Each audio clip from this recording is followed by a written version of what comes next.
Hi, Misha here, and in the past I did a video on this helicopter, this aircraft, and this model. This is the Mi-8 MT, or just Mi-17 for export. NATO reporting name HIP H helicopter. And this design dates back to the early and mid 1960s, at least the initial Mi-8 does. And this is primarily a medium transport helicopter with assault attack capabilities. It could carry up to 24 troops, had a crew of 3, 2 pilots and a flight engineer. I just noticed the wheels roll on this. It's kind of neat. Sorry. This is a die-cast model from Whitty. And it could also carry about 8,800 pounds internally, or up to 11,000 pounds underslung. Could be unarmed, or it could be fitted with machine guns in the nose, and they could be fitted with these stub wings here, one on each side, that would give it hard points for rocket pods or gun pods, or even later Sturm missiles. But these were an optional stub wing. As you see, it's kind of a lattice work, so it didn't really give any lift. It was just there to carry stores. Well, once the Mi-8, the initial version, it was first flown in 1961, and then it was put into full rate production and Army service by 1966-67. It was underway. Then this creature came about. Probably the most famous Russian helicopter, the Mi-24 Hind. This was made in several versions, including an export under the Mi-25 name and a modernized Mi-35. We'll get into a few variants, but not all of them. This was kind of unofficially known as the flying tank by Soviet pilots. It was also sometimes called the crocodile, or the Mujahideen sometimes call it Satan's chariot. And it is a very special aircraft even today. And the reason I have the hip out is because that's really what this airframe was based on. But whereas the hip was a medium transport with attack capability is optional, this was more of an attack aircraft with light transport capability as optional. This was designed from the outset to be a gunship, but it could carry up to 8 fully armed troops in its belly, although it often did not. Instead, these two would actually operate in pairs during the Afghan war, with the Mi-8Ms and later MTs carrying the troops because they could carry more, and the Hinds flying as gunships. Now, the difference between the Mi-8 and the Mi-8M and later Mi-8MT is simple. The Mi-8M is an uprated, more powerful engine version, initially taken from the Mi-14. They put a more powerful engine in her. Test flew it in 1975, and this was in full rate production by 1977. They also, because of the more powerful engine, reworked the body so it could carry a little more cargo, a little more bulged in the back, as it were.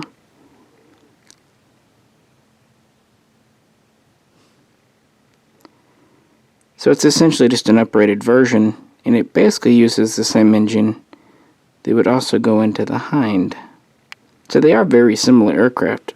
Basically the same engine, although the body itself, the fuselage, is very similar. The cockpits are quite different, after at least the initial Hind versions. So I thought we definitely should have this plane out when we talk about this. It's going to be a relatively long video, because Hind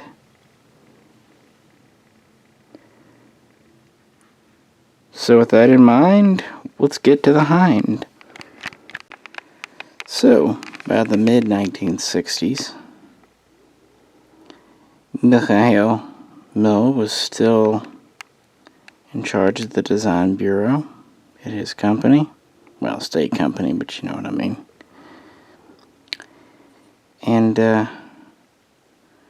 with developments pretty much done for the Mi-2 and the Mi-8, he kind of turned his attention and felt there was a need for an attack helicopter with light transport ability. His idea was the battlefield was becoming increasingly more mobile, and that while planes like the Mi-8 were great in situations, something with armament might also be necessary. He started kind of needling the Soviet leadership around 1966. Some were in his camp, others were not. It was kind of evenly divided. The tipping point ended up being the U.S.'s involvement in Vietnam. Initially, the Huey, or the UH-1, was used as a transport. It was later fitted as a gunship, and then later still, the Cobra, the AH-1, would come into use. But the problem was the Cobra was a dedicated attacker, and the Huey could be either, but not both at the same time. If you had a so-called heavy hog, you really couldn't carry troops, and if you carried troops, you really couldn't have much more than very light armament. So, Mill proposed having a plane that could do both. Sorry, I called it a plane. Force of habit, guys. Aircraft.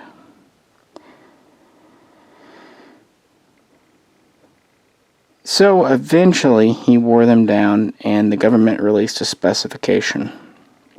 And Mill essentially offered two versions, a single turbine engine and a double turbine engine. And Kamov of Ka-25 fame, who had been making helicopters primarily for the Russian Navy, got involved, of course, and they offered an Army version of their Ka-25, and their kind of selling point was it would be cheap and quick to get into production, whereas the new design from Mill, which at the time was known as the V-24, that they had made a mock-up of, not a prototype, just a mock-up, a model, would definitely take longer. Well, finally, the General Staff in May of 1968 decided they selected the two-engine Mill design. They ordered it to be developed. Okay? So work began in August of that year, and by early 1969, they had a full-scale mock-up ready to go. They were paying a special attention to the cockpit layout and other features, armaments, options. the government approved, and so the prototype was assembled.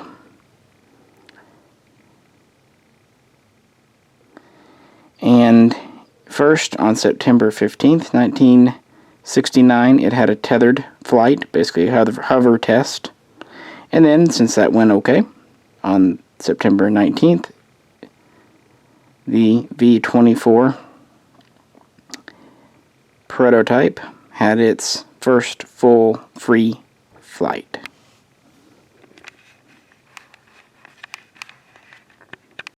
Sorry about that, guys. I heard car doors outside, and sure enough, it was a delivery. This is a problem with me doing these during the daytime, but it's kind of a crummy weather day, so figured I'd try to get this in. Well, they would end up making 2 prototypes, and then 10 what we would consider pre-production models.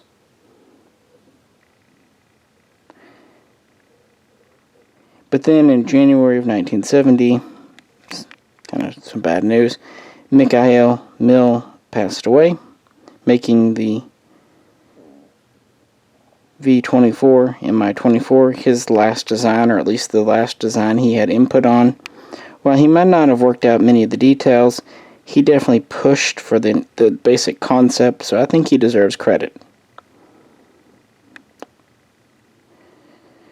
Nevertheless, by June, official government testing would begin, and it would last 18 months.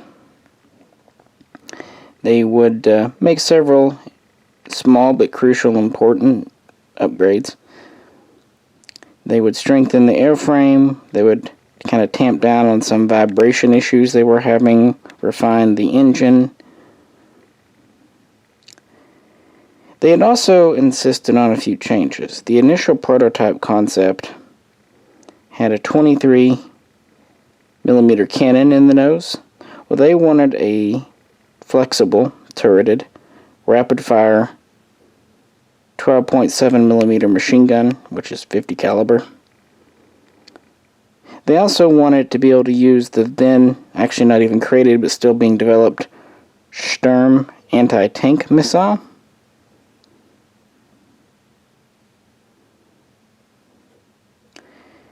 And a few other thises and that's.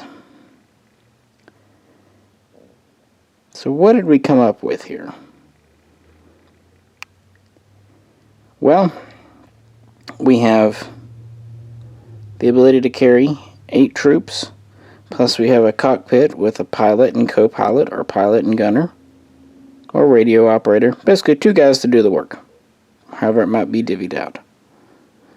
We have 2 turboshaft engines with a 5-bladed propeller. One change they made, they moved the tail rotor from the starboard to the port side during development. This cured several problems, making this a more stable gun platform. We have 3 hard points under these stub wings, plus 2 tip hard points for the Sturm missiles only. The wings weren't just there as they had been on the Mi-8. This time they actually did a job. Showing you the Mi-8 kind of opened up, which is a neat feature of this model.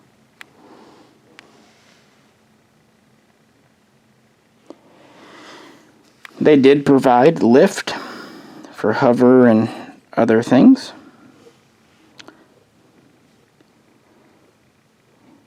This was well armed and well armored. It had titanium rotor blades to take hits. The cockpit was in a bathtub with ballistic glass for the windscreen to take hits. The crew compartment in the back was armored. The engine, of course, was armored. And pretty much every part of this helicopter could take anything up to a 50 caliber cartridge, 50 caliber round. Not bad. So small arms fire, not very effective, and even larger elements would need a direct hit to really do damage, because this thing was built tough. hence the name of the flying tank. It had redundancy thanks to the engines. Many of the other controls were redundant. It also was overpressurized internally to prevent contamination from getting in if possible. This was particularly thought of for biological, chemical, and even nuclear battlefields. So it was well armed and armored, but it was also fast. The Mi-8M could get up to about 175 miles per hour. The Hind, as it became known by NATO, could get up to nearly 210 miles per hour in combat loading.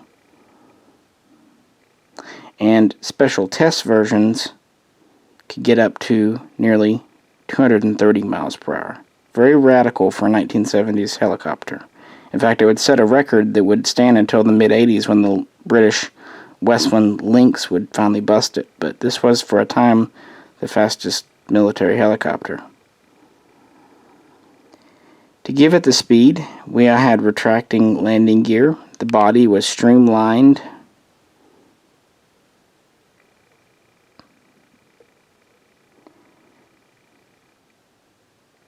And it could still carry a good bit of weight, up to 1,500 pounds on the stub wings, and over 5,000 pounds internally.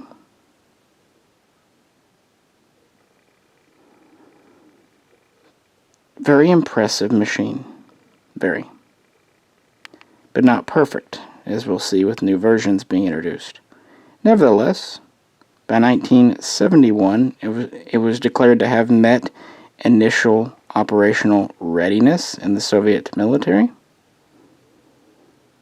And then in 1972, it was officially adopted and put into the Army's inventory as the Mi-24A.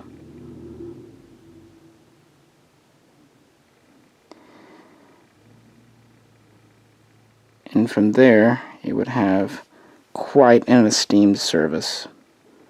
To date, over 2,600 have been built, and this has been used by Russia as well as 48 other nations, not to mention guerrilla forces and unofficial users.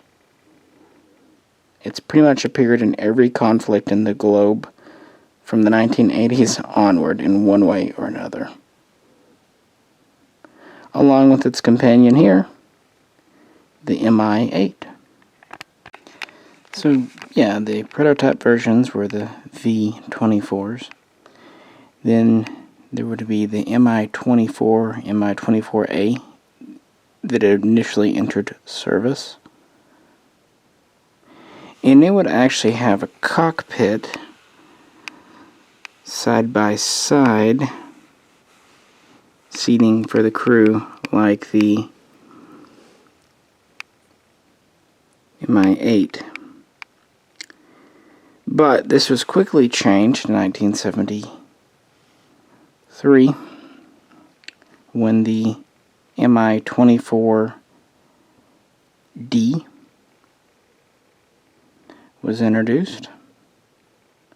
It would go to this tandem style of cockpit.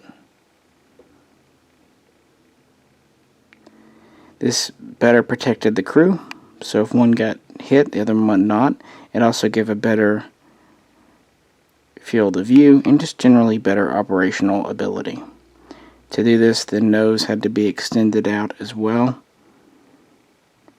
And these would have the 12.7mm rapid-fire quad-barrel machine gun.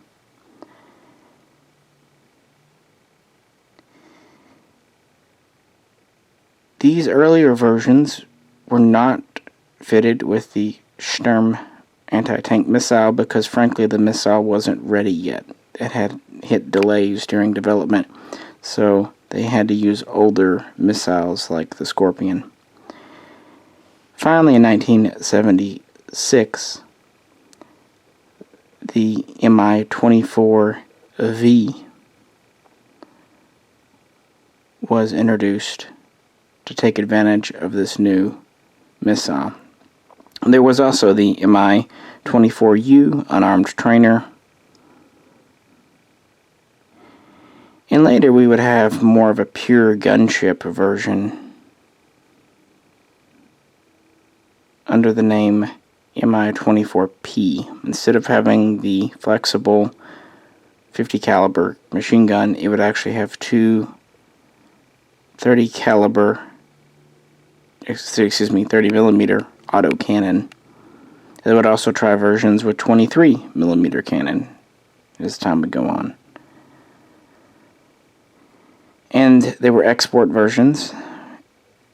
Export version of the early A's and D's would be the Mi-25, and then later versions like the V would be the Mi-35, ones that could use the missile, the Sturm. So, combat. Actually, Russia was not the first to deploy these. That would come in 1977, late year. Ethiopian troops would use these against the Sudanese in their little brush war. First, they would use these to transport troops where they needed to go rapidly. Then they would deploy these as gunships, so kind of using both abilities. Libya would be another early user of the Hind, as it became known to NATO. They would use it against Chad. And this is kind of important because in 1986-87, this led to when a Libyan airbase was captured by Allied forces, or Western friendly forces. 3 I think they were 25s, but either way, MIs were captured and they were given to France, who in turn sent one to the USA, which was the first time the West got a really up close and personal look at this chopper. These would also be used quite famously during the Iraq-Iran War, which lasted from 1980 to 1989. Iraq would have Mi-24As and Mi-25s, so earlier versions. Iran would be fielding older Bell AH-1 Cobras. It's interesting because this is really the only time when there were air-to-air combat and victories between attack helicopters. First, some Hinds would be shot down by Cobras using tow missiles. Later, the Hinds would retaliate, including shooting at least one Cobra down with their cannon. Impossible to get authentic, reliable numbers, but roughly speaking, it seems like 10 Cobras were downed at the cost of 6 Hinds. But it was pretty even. Early on, the Cobra had the edge. Later, it seems like the Hind was taking over. Iraqis would also use these to attack ground installations. But of course, they found the earlier Scorpion missile to be less than great against Iranian armor. So what they'd end up doing, they would use their Hinds to attack fortifications, drop bombs, shoot rockets, what have you. Basically soften things up, suppress the air defense, and then they would have Arel Special, AS, Gazelles come in with their more advanced missiles and take out the tanks themselves. So it was kind of a pack. Iraqi pilots reported that they liked the Hind's speed, range / endurance, and just flexibility of what they could mount under the stub wings. But they complained about the older missiles, which was an obvious thing. And they also said that it did not have great maneuverability, especially at lower speeds. Keep in mind, too, this was being flown in the desert. After the Iraq-Iranian War.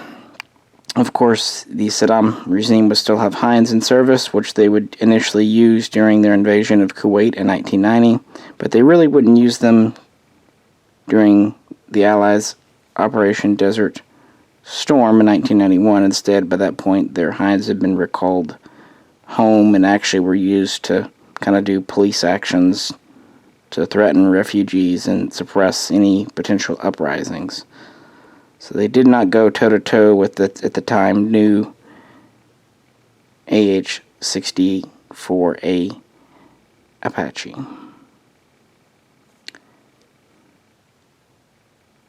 And of course they were used in many other brush wars, especially in Africa, throughout the 80s. But of course the one you know and want to talk about, I'm sure, is the Russo-Afghanistan War, which started at the tail end of 1979 and ran through the first half or so of 1989, and is really where the Hind became famous or infamous, depending on how you perceive it.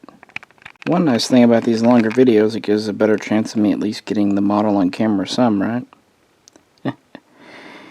The Hind actually was in Afghanistan before the Soviet Army.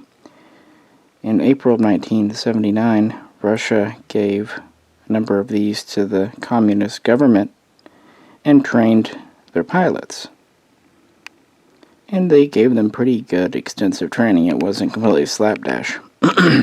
These were used from the beginning to kind of bomb and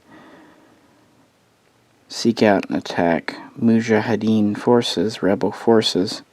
The first Hind was shot down on July 18th of 1979.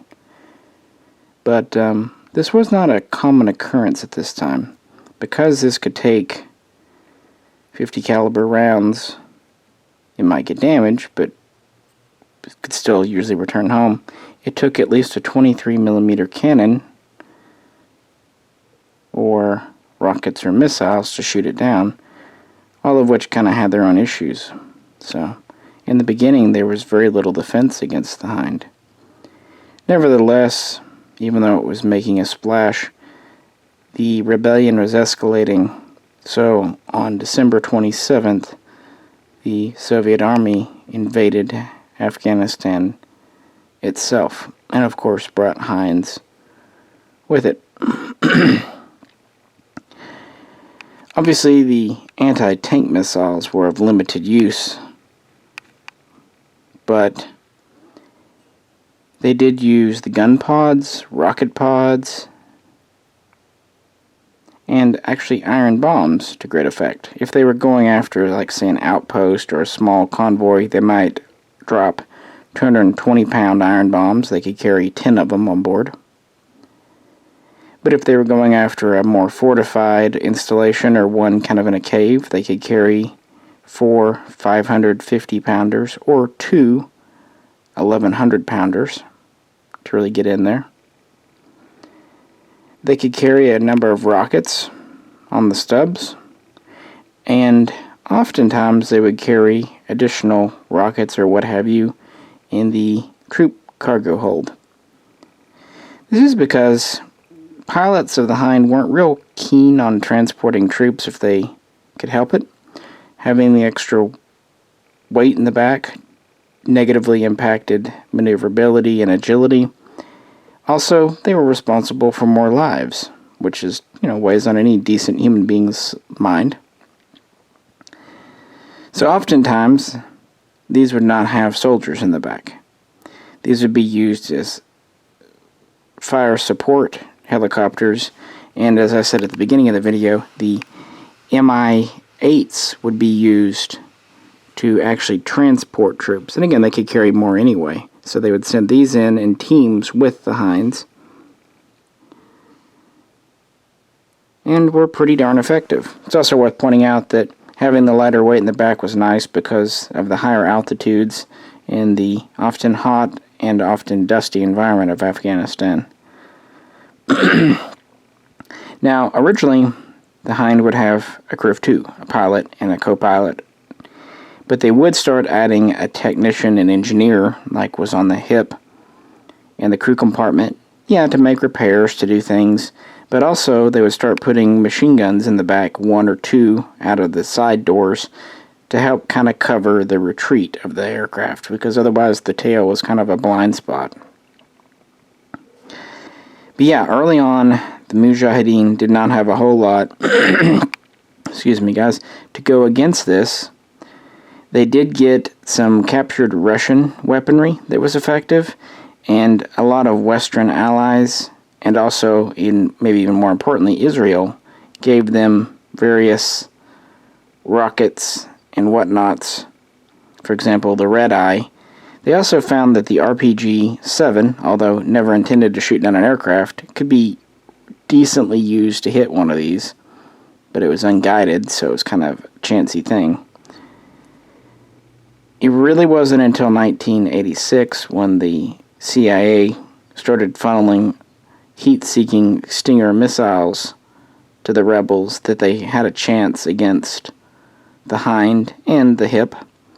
And because of that, after years of facing these and basically having to run away, they sought them out and shot them down. In response to that, Russia started fitting flare launchers, deployers on these, and radar lock warning devices.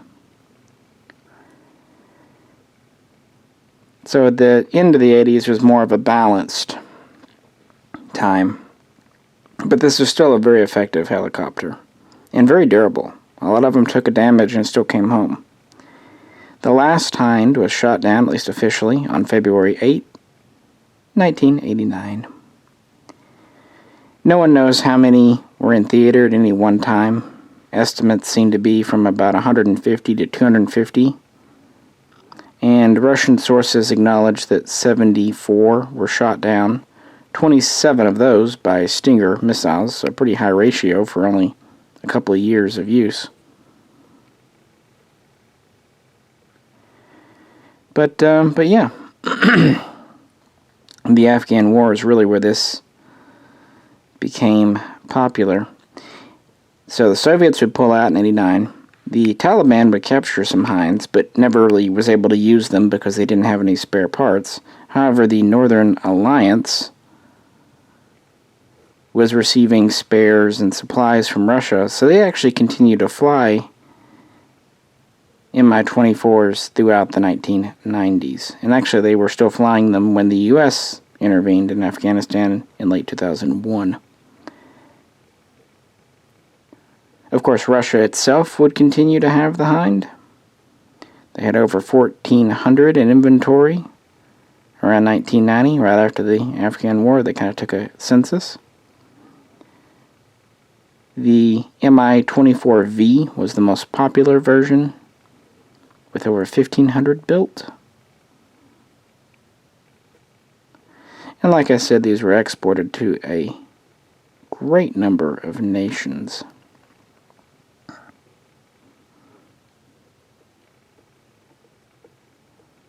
It would continue to see use after the disillusionment of the Soviet Union. Obviously, the Russian government would inherit a large number of Hinds and continue to use them, as would other people.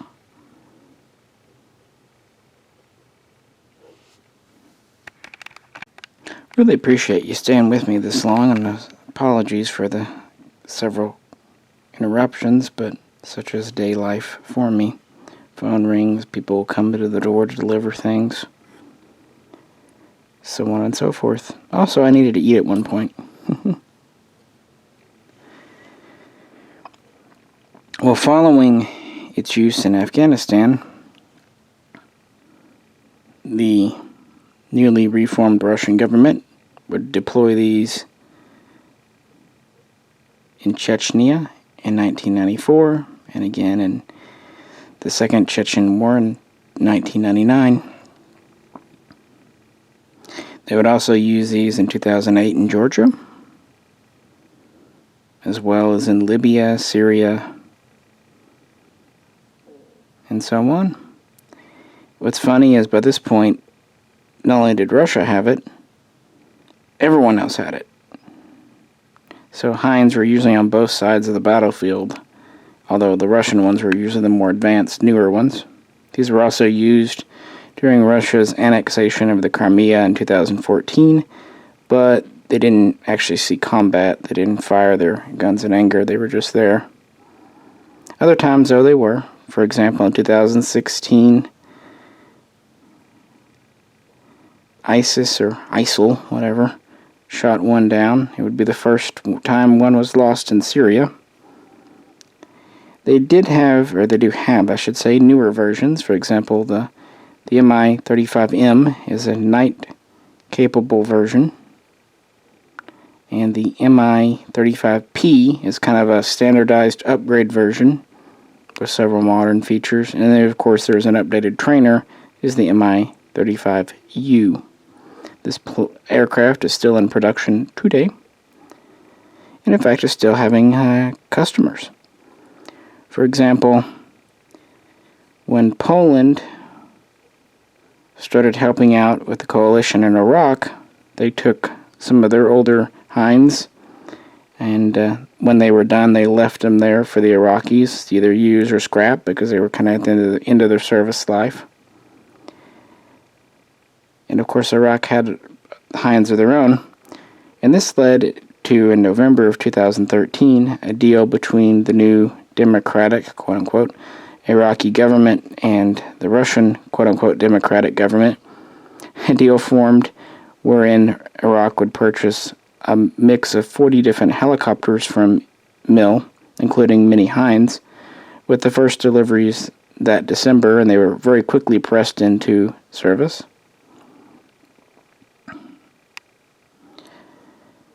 The democratic Afghan government has also been given newer Hinds from Czechoslovakia, now the Czech Republic, of course, Poland, and believe it or not, India. So they're still making their way around, either in new or surplus form, and still being used to transport troops and provide escort to convoys, and yes, still strike targets. In fact, to date, this is still arguably the only true transport attack helicopter. Other nations have kind of gone with one or the other. I mean, we have planes like the Black Hawk and we have the Apache, but yeah. In Britain, they have transport helicopters, of course, that can be armed, but they're not dedicated attack ships like this. I mean, this has the full features like an Apache, but also the crew compartment in the back, which makes it still pretty unique, and the fact that it's still, even by today's standards, a very fast aircraft. And Russia has kept it pretty well up to date and modernized to use current stores and whatnot. So, it's still a viable weapon of war. The crocodile, as it's sometimes called.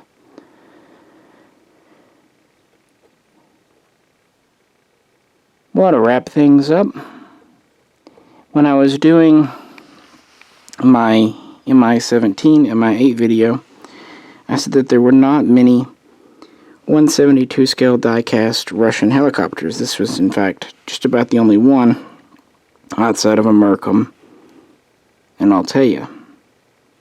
This is, as I said, from Whitty. It's definitely about the highest quality one out there. And it's sad because Whitty was just starting to do combat helicopters when they essentially went out of business. It's a neat aircraft. It has the rolling wheels. It has the opening doors with the even extendable ramp. It has pilots, which is pretty neat. It's pretty well fleshed out, and you can display it with the little winglets on if you want. I just kind of like it slick side. So where did this here hind come from? Well, I didn't lie. I still haven't found a 1/72 scale die-cast hind model. This is 1/72 scale, but it is a plastic model, which is kind of boo. But I wanted a hind so badly, I went ahead and opted for an easy model when I noticed these are starting to sell out and getting harder to get. So it is the right scale. We do have moving rotor blades. We even have a moving chin gun. We have a glass cockpit, and it's painted. It's just instead of having a metal body, it's a plastic one. So it's lighter and probably not as durable, but these are like $25-30. So, yeah. It'll fill the gap, and that's kind of what Easy Model does. They make plastic models to fill gaps in people's collections, and so until and unless a die-cast comes along. So if someone in the future does a hind, I'll probably retire this model from the shelf and put a die-cast up. But for the money, it's not bad. It's definitely a hind. It's just light. These don't come with the stand or anything. They do come with the small little placard you can put in front of it, which is kind of a neat little touch, I guess. It says Hind on it and everything. But that's it. But the Widdies don't come with the stand either, although you can buy a pretty nice metal one if you want. Alrighty guys, well, I am tired and getting hungry again, so I'm going to call this here a day. I greatly appreciate you joining me, and I hope this awaited video on the Hind was worth it. I tried to give you something. If you could, like, share, and subscribe. And feel free to comment below. This is Misha, and I'll catch you very soon next time.